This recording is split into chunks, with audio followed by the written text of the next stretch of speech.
जब एक पत्नी अपने पति को परमेश्वर समझती है, अपना मालिक मानती है, तो वो औरत अपने परमेश्वर को पाने के लिए सबके मालिक उस ईश्वर को भी चुनौती दे सकती है। सबका मालिक एक। मेरे बच्चे कहाँ जा रहे हो? मेरा संदेश पूरा सुने देना। हाँ। मेरा संदेश पूरा सुनकर ही जाना। मेरे बच्चे, जो तुमने मुझे खाना खिलाया वो काफी स्वादिष्ट था और इसमें तुम्हारा प्रेम कूट कूट के भरा था। मैं खुश हुआ। मेरे बच्चों, मैं तुम्हारे खान पान का, तुम्हारे घर में सदैव अन्न का और वस्त्रों का भंडार भरा रहेगा। मैं किसी बात की कमी न होने दूंगा। तुम्हें कभी उदास होने की जरूरत नहीं पड़ेगी। जो मेरे मासूम बच्चे होते हैं वे हमेशा सच्चे होते हैं। वे कभी झूठ नहीं बोलते, हमेशा सच बोलते हैं। अपने भगवान को रोते देखना किसे अच्छा लगता है? हाँ, मेरे बच्चों को भी अच्छा नहीं लगता। मेरे भक्तों, सब कुशल तो है ना? मैं सदा तुम्हारा ख्याल रख रहा हूँ। तुम दिल से सच्चे और अच्छे हो मेरे भक्तों, इसलिए जरूरतमंद होते हुए भी तुम मुझे अर्पण करते हो, मुझे दक्षिणा देते हो।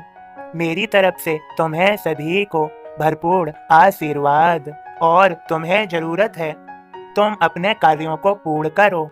मेरी तरफ से तुम अपना और अपने परिवार का पूर्ण ख्याल रखो। तुम जब अपने परिवार का ख्याल रखते हो तब मुझे अति खुशी होती है। जब तुम अपने परिवार और अपने सभी प्रियजनों के साथ खुशी से रहते हो, श्रद्धा सबूरी रखते हो, मुझे अति खुशी मिलती है।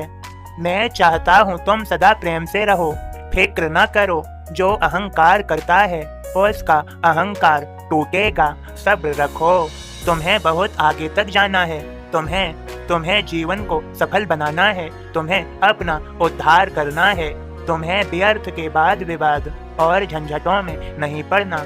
इनसे सदा बचते रहो मेरे बच्चों। मैंने कहा है, अब मैं फिर कहता हूँ, जो बुरा है वह दूसरों में बुराई ढूंढता है, जो अच्छा है वह बुराई में भी अच्छाई ढूंढता है। मेरे बच्चों, जो अहंकार करता है, जो विकारों से युक्त है, काम क्रोध लोभ आदि विकारों से घिरा हुआ है, उसके जीवन में शांति कहाँ?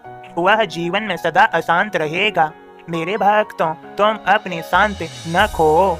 तुम्हारे जीवन में मेरी दी हुई श्रद्धा सबूरी है, और यही श्रद्धा सबूरी मुझे दो। तुम्हारा जीवन सदा के लिए सुखी हो जाएगा।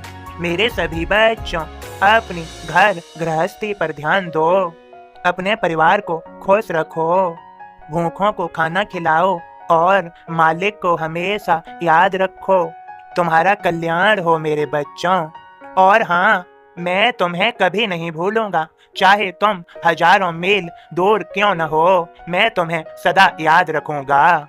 और समझो, यहाँ पर मेरी पहचान मेरे मालिक से है, और इसके बिना मेरी कोई पहचान नहीं। अब मेरे बोध को सुनो और समझो। ओम साईं राम। बाबा का बोध इस प्रकार है।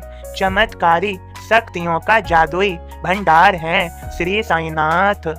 1910 साल में धनतेरस दिन आय, धुनी सामने बैठे थे साईं काठ जलाय। घटना हृदय चीरती शिरडी में घट जाय, साईं हाथ जलाए ले जलती धुनी माय। देख दौड़ते भक्तगण श्री को लेवे खींच, देवा देवा क्या किया चिल्लाते सब चीख।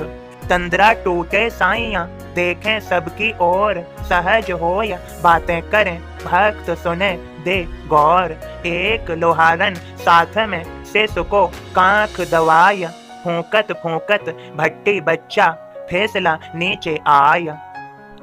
नीचे आए तो भट्टी में गिर जाय। उसे बचाने में गया हाथ वहां जल जाय। सामा से कहने लगे जलने दो जी हाथ, प्राण बच गए बाल के समाधान की बात। जले हाथ का श्री साईं इलाज न करवाया, अल्लाह वैद हमार कहें डॉक्टर को लौटाया। शिशु के प्राणों की रक्षा काजे हाथ जलाया, दाह दवाई के बिना साईं स्वस्थ कराया। ओम साईं राम। बाबा के सभी भक्तों, बाबा की सदैव हम सभी पर, आप सभी पर दया और कृपा है। सभी प्रेम से बोलिए ओम साईं राम, जय साईं राम। बाबा के संदेश को शेयर अवश्य कर दीजिए। सभी प्रेम से बोलिए ओम साईं